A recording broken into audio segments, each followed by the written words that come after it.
3, 4, 5, 6, 7, 8, 9, 10, 11, 12.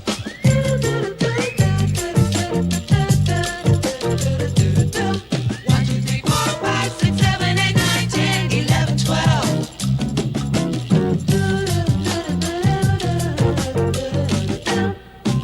12!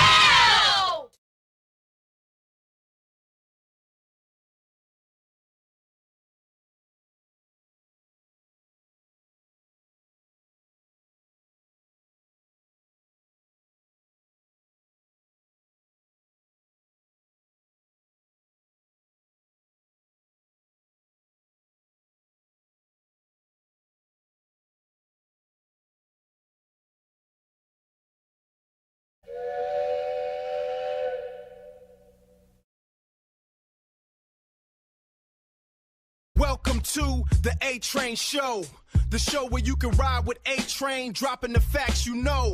Latest in sports and entertainment. Word up, we running the pavement. Get your pens ready, got the hot takes that'll make the headlines sweaty. Welcome to the A-Train Show, the show where you can take a ride with the A-Train, talking the latest in sports and entertainment. Yeah, it's the A-Train. Peace. Welcome to the A-Train Show, the show where you can ride with A-Train, dropping the facts you know. Latest in sports and entertainment. Word up, we running the pavement. Get your pens ready, got the hot takes that'll make the headlines sweaty. Welcome to the A-Train Show, the show where you can take a ride with the A-Train, talking the latest in sports and entertainment. Yeah, it's the A-Train. Peace. Welcome to the A-Train Show, the show where you can ride with A-Train, dropping the facts you know. Latest in sports and entertainment. Word up, we running the pavement. Get your pens ready, got the hot takes that'll make the headlines sweaty. Welcome to the A-Train Show, the show where you can take a ride with the A-Train, talking the latest in sports and entertainment. Yeah, it's the A-Train. Peace. Welcome to the A-Train Show, the show where you can ride with A-Train, dropping the facts you know. Latest in sports and entertainment. Word up, we running the pavement. Get your pens ready, got the hot takes that'll make the headlines sweaty. Welcome to the A-Train Show, the show where you can take a ride with the A-Train, talking the latest in sports and entertainment. Yeah, it's the A-Train. Peace.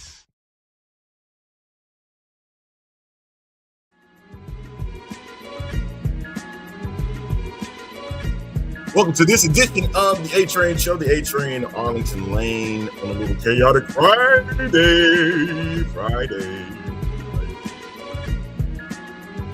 Welcome.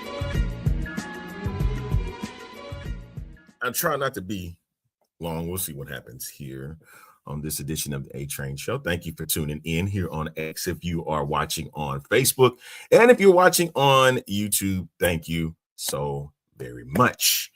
And thankful to Gateway Sports for allowing us to be a part of the group as well. All right, y'all.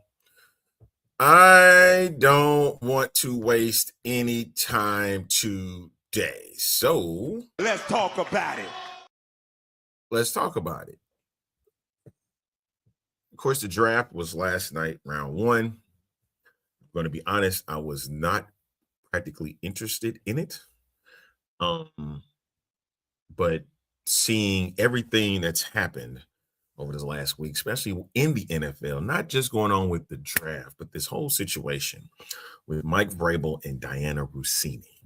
Now, I find it interesting that both parties are in the wrong if what is being presented is true, but one got more crucified than the other.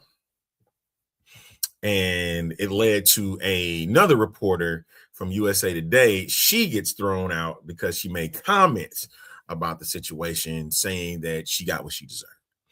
It got to a point now where Diana Rossini has removed her X account because there could be incriminating evidence that she's posted on her X page. On her X page that could lead to more damaging trouble for her.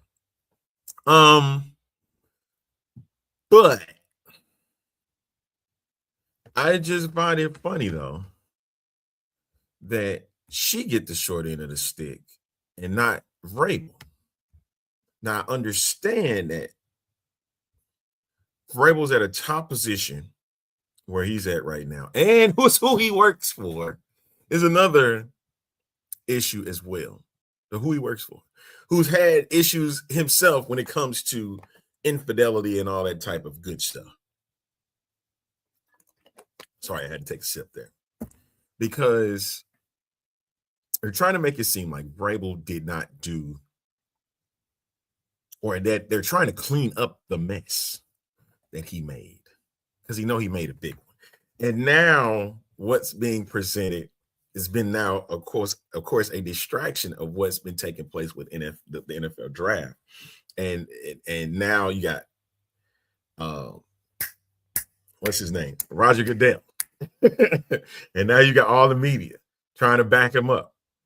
Or he's trying to clean up the mess that's out there. And the reports that were saying that he was not going to be involved in day 3 of the draft. He shouldn't have been a part of day 1 to begin with. But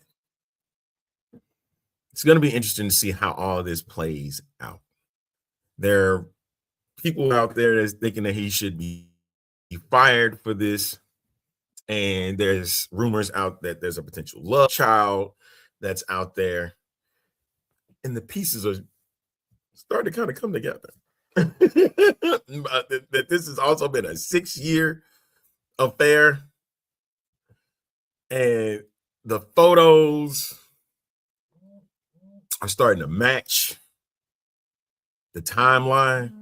And if you can get the photos and stuff to match the timelines, that means it's 95 to 99% could be true, not or 100% true, however you want to look at it. But that has been the story of the week here, the last couple of weeks over the draft. And granted, also, this thing with Fernando Mendoza, I was talking with Spurge earlier, and the mayor of the UFL.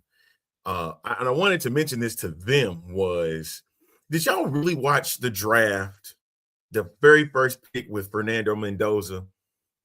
They're sitting there and they're calm. They already know what's about to happen. And it was funny because there was a little kid on the side. He had his hat in his hand, ready to put it on when the moment became that he was going to be a part of the Raiders. So it just let me know, because ESPN was there at his house, the big house party. So everybody was in on it. They knew what was about to happen. No phone calls, none of that. You know what I mean? They sat there in the front room, and it's like you already knew what was about to happen. They just awaiting the moment to. They's like, hey, and I'm pretty sure an NFL rep was there. It's like, do not do anything until the announcement is formal, and then you can put on the hats. Because everybody had a hat, and it was ready to go. They were just waiting, and the way that it was seated, it was like, it was too funny to me to watch. And as they're just sitting there, just silently patiently watching everything unfold. And Mendoza, as soon as the announcement, he pulls the hat and puts it on. And then, like I said, I'm looking at the kid on the left side. He had his hat down on his lap. So it's like we all knew what was going to happen. And it was just like right after that, the draft became the draft, and it got crazy. Shout out to the Houston Texans getting an offensive guard, Keenan Rutledge. And one thing I thought they were going to trade down. They didn't. They didn't trade down and get extra picks. But seeing that Arvell Reese getting to the Giants, which I thought that was beautiful. And there are some that felt like, no, he shouldn't have never did that. Like, what else do? You get defense. You need defense with this Giants team, especially as trying to get back on track. And now with a new head coach, that was genius. Carnell Tate now a weapon for Cam Ward in Tennessee. Shout out to St. Louis and I want to make it Jeremiah Love. I want to make sure I got his name right because man, dude, I was going to probably get crucified for it.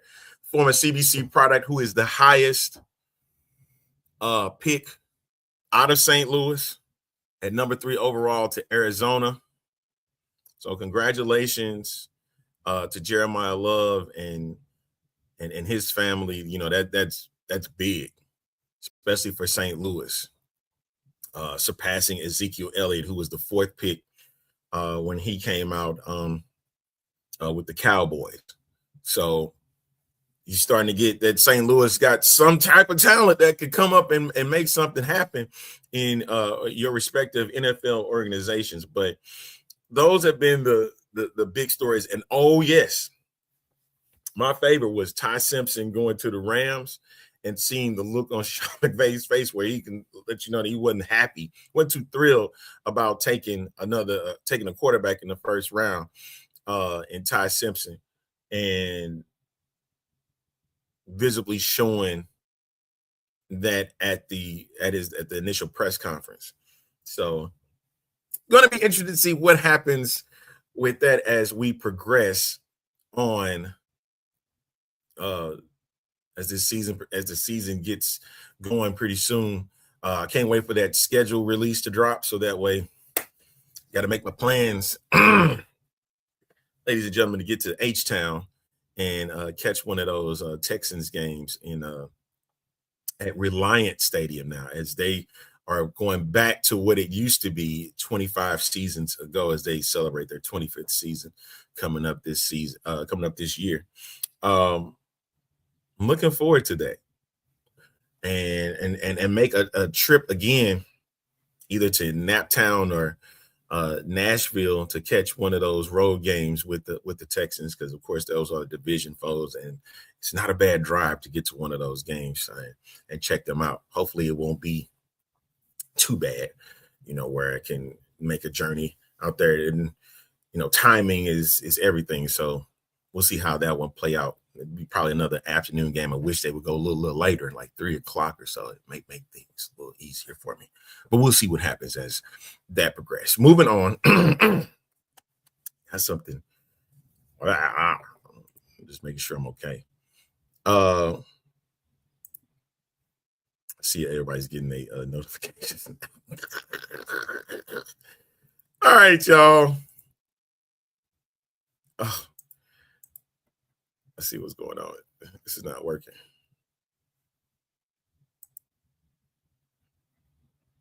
Yeah, trash that. All right, folks. Let's keep it going with the NBA playoffs. And it's been an interesting start so far. I must admit. Yes. You know what? There, sir, I'm looking forward to that. I'm going to try my best to go to the final matchup between those two in the old Nissan Stadium, and then looking forward to new Nissan Stadium coming up in 2027.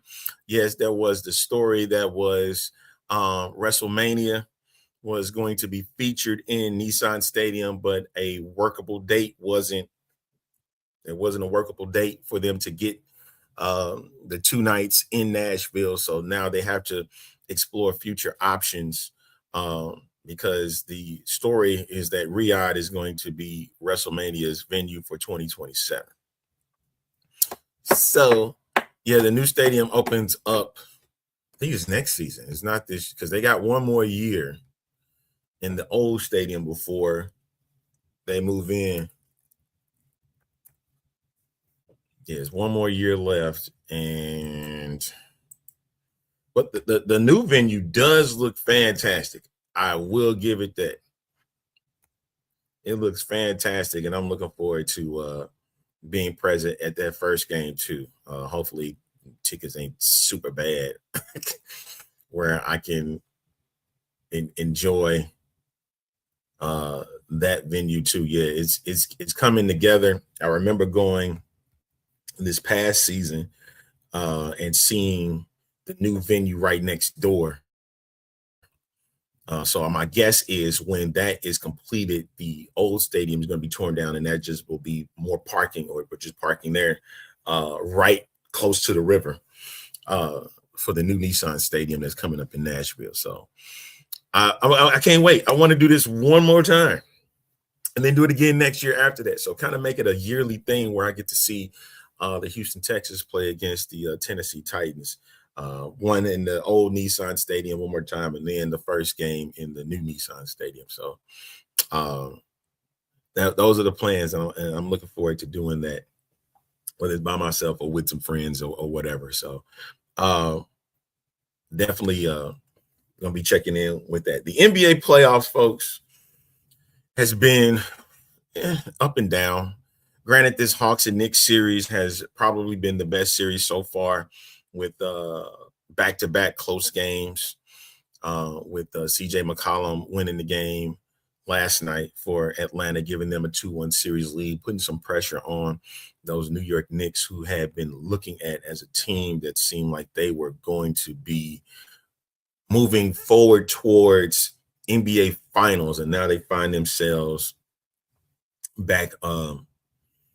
They find themselves in a 2-1 hole so far, as we get into game 4. Game 4 will be tomorrow, and that's 5 o'clock here in the Central Time, where tonight we got 3 matchups with Philly and the Celtics from Philly, and that series is tied at 1 game apiece. And then you got the Lakers and the Rockets, where the Rockets are in 0-2 hole with no Luka and no Austin Reeves. However, Kevin Durant returned, and it didn't provide any W. And then you got the Spurs and Trailblazers, who lost Victor Wembanyama in game 2, and then Portland took advantage of that and find themselves in a split, as they're now in Portland. And right now, as we're looking at it, the injury reports, Joel Embiid is doubtful for the game between Philly and Boston. Austin Reeves has now moved to questionable, whereas Luka is still out. Kevin Durant is now questionable for the game against the Lakers in that series. And then for San Antonio, Victor Wembanyama is also listed as questionable going into this game. So it's pivotal, especially for the Houston Rockets. You do not want to find yourself in an 0-3 hole, because it's pretty difficult getting it back to winning in 7, because you have to win 4 games in a row after that. And you already know you're not doing that against, believe it or not, and LeBron James at 41, that's playing the reason why they saved him until now, because he's playing at a high level still. And right now it's do or die for the Rockets. I can't say anything other than it's do or die. If you're going to make this work, then you better get that dub tonight. Because if you don't get it, it's lights out. And then there's going to be, well, what happened? Why did this Rocket team didn't look like the previous Rocket team with Jalen Green, who's now with the Suns, and they find themselves in an 0-2 hole themselves in Phoenix. And it just seemed like Devin Booker, who I've been wanting to see progress, hasn't done so. And I understand that Jalen Green now is in a situation where he does not have to be the guy, where he's definitely going to have to be a role player in it to get this team at least a dub, as they're going back to Phoenix. And I think that game 3 is on Sunday. No, sorry, it's Saturday at that 2:30. I'm sorry, because there's 3 games on Saturday. I'm sorry, 4 games on Saturday. Includes the Pistons and the Magic, which that series is tied at 1 game apiece. Thunder going to Phoenix with the 2-0 lead. Hawks and Knicks at game 4. And then you got the Timberwolves, who won pretty convincingly last night against the Nuggets, and they have a 2-1 series lead against Denver.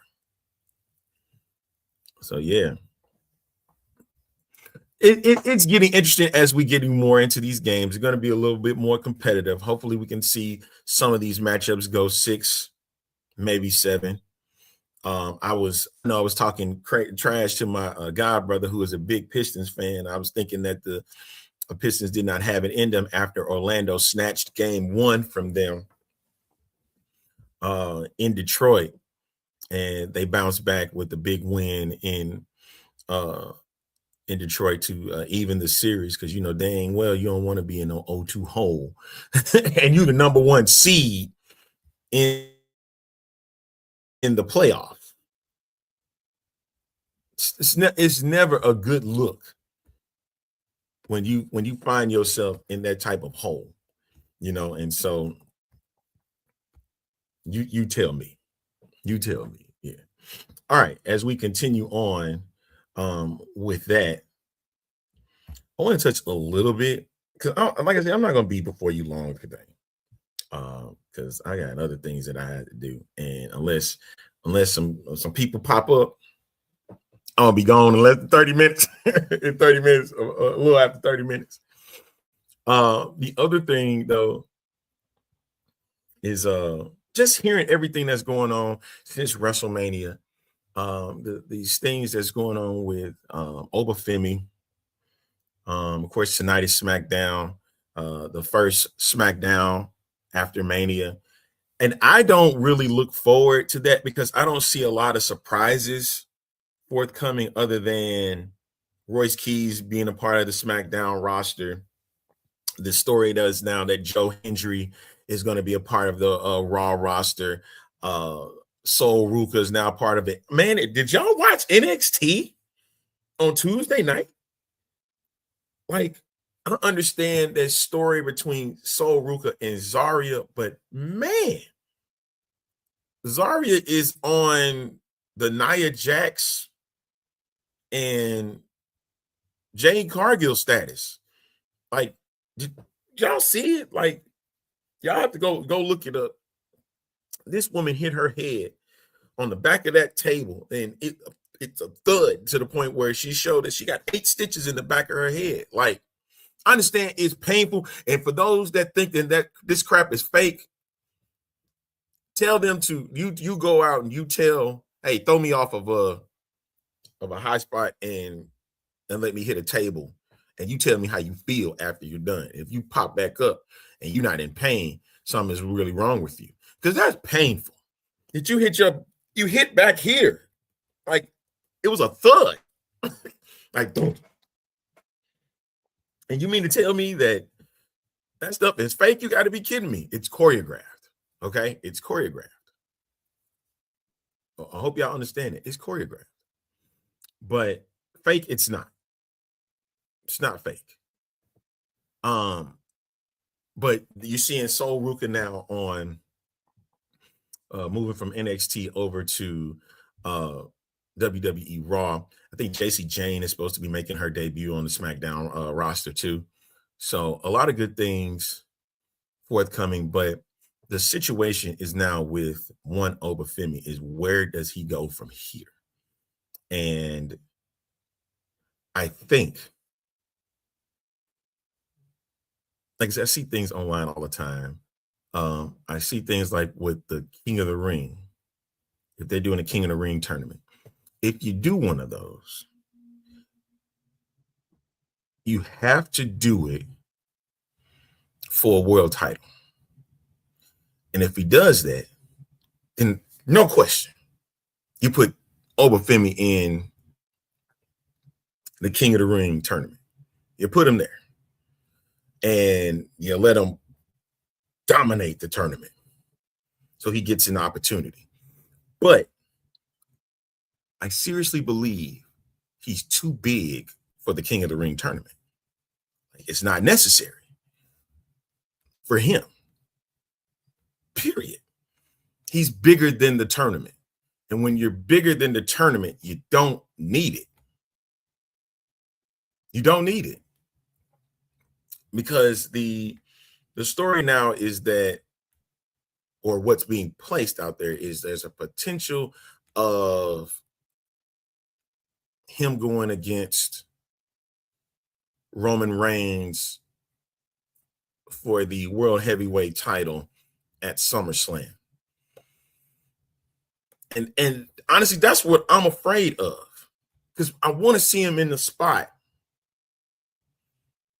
But that's similar to what happened with Gunther. When Gunther got in that spot,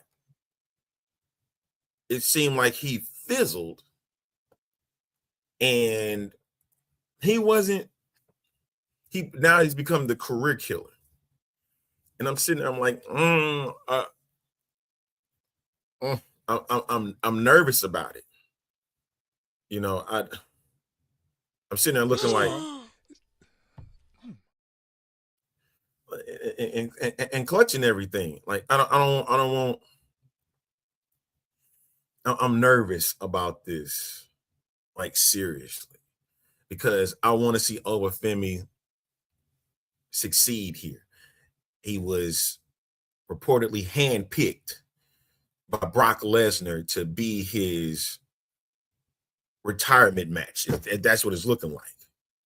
Because I think, if I'm not mistaken, he was supposed to be on Raw. Brock Lesnar, that is. And I think he was supposed to be in that spot with Obafemi. And Obafemi going out there and saying those 4 words, "the ruler is here," it's all that needed to be said. Didn't need to be anything bigger than that. Like, you have now a dominant monster here in the WWE, and I want him to turn heel. I want him to be destructive. And it's like, as much I want to say he'll be like Brock Lesnar, he can be his own character, but built like how Brock Lesnar was. Like, when Brock Lesnar first came into WWE, he was a definite heel in 2002 in that hardcore match where he was flinging Al Snow around, where he did his F5 for the first time on Maven. I'll never forget that match, because I don't even think it was a freaking match. It was just a showcase of sorts. And then what he did to Spike Dudley.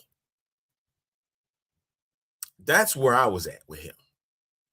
And that's what the difference between, and we said this on the show before, the difference between the aura of Obafemi to Brock Lesnar is that Brock was not exposed like Obafemi was on television. When Brock Lesnar was coming up, he was in OVW, which was not televised. Whereas for Obafemi was televised on NXT. So you got a chance to see him and everything that was built around him. And you can go back to Level Up on Peacock, when it was on Peacock.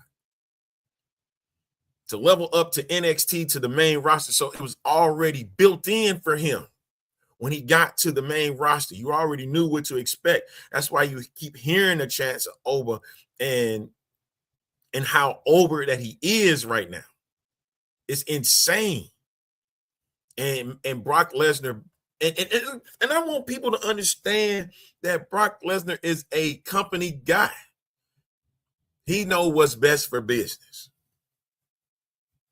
So let's sit here and stop the madness that WWE screwed him over, that TKO screwed him over, which we all understand what TKO has been really doing anyway. But the fact that Brock went out on his own terms showcase how big he is to the business. And it's going to be a major loss. But now he built it to where Obafemi can be that top guy. And Oba does not need to be tied to a roster. Let that man pop up on any show, anytime he wants to. That's the level of Obafemi. That when you hear his music, no matter what the show, it's going to have a big built-in audience ready for them. They're ready for that. And Obafemi is that guy. Straight up. When the match at Mania, 5 minutes is all that was really needed. I wanted 10, but I knew that Brock doesn't really do. The last time he did a big match like that was Roman, and even that was like 15 minutes. But my thing is, that's where I am with Oba. Oba is now a guy where you want him at Manias. You want him to be Royal Rumble winner. You want him with the world heavyweight title. That's why I was like, now, how do you play this? Do you go ahead and let him shoot the moon and go for the world heavyweight title? Especially when you got people at the post show yelling, Oba's gonna kill you to Roman Reigns. Like, how soon do you do this? How soon do you put, like, that's the biggest question I have right now for TKO and WWE. And that's the biggest thing I'm afraid of, is what TKO is going to do with Obafemi. And shout out, you know what? I will take back what I said about Pat McAfee and Jelly Roll, because they both understand it. After all this news dropped about TKO and how they are the creative control, they handle all of that, it made me rethink what I said about McAfee, because McAfee did not want to do the spot in the first place. If you read the reports, it was he declined them because he understood that that wasn't his place to be. And I'm grateful that he took himself out of it. Very grateful.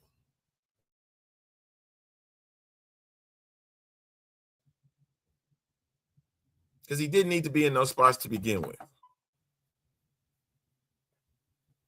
And Jelly Roll even said that. That's not our place. You had him in a championship match where Randy was slated to be the person to win the title. At least, again, that's what the reports say. And I wouldn't have been mad at that. I just didn't like how it finished. I didn't like that. There's no point of that. But I don't know. Cody's the champ. I'm cool with that too. I'm just ready for him to turn heel at this point. Got to showcase his bad guy side. At least Cena did in the last year. I don't know. Roman says this is he's going to be full-time again. Can't wait to see it. I hope so. Because I don't believe you. I mean, show up every week. And him going after Cameron, that was a stoic promo. And then Cameron responded, as only Cameron will do. But the other thing that I'm worried about is everything in sports is now going to become a work. Because now you got Seth Rollins going on NFL Network and playing works on Kyle Brandt. At least they knew about it, but his coworkers didn't know about it, that it was a work, that he walked off. Just find it interesting now that, and then not to mention that Devin Booker, who got fined $35,000, was saying that the NBA is going to be turned into WWE with this officiating. So you tell me. Crazy times, man. Crazy times that we living in. Day 2 of the NFL draft is tonight. Rounds 2 and 3 are hitting. More of the NBA playoffs, and then we got SmackDown after Mania. They don't even know what's going to be put out there.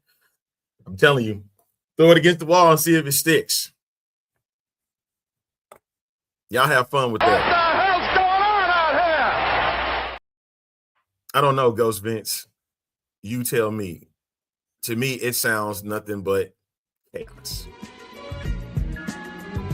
All it is. All right, I told you I didn't want to be long today, so thank y'all for tuning in to this special edition on a Friday.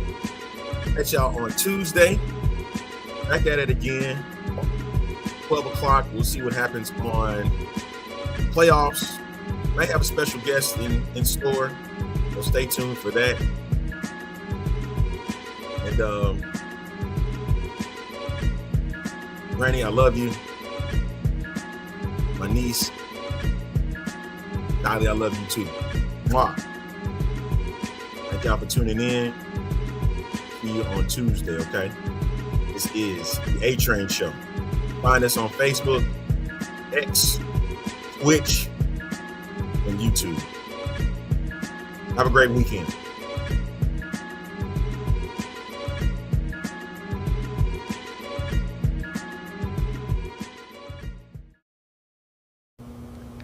This is the X Fan Show.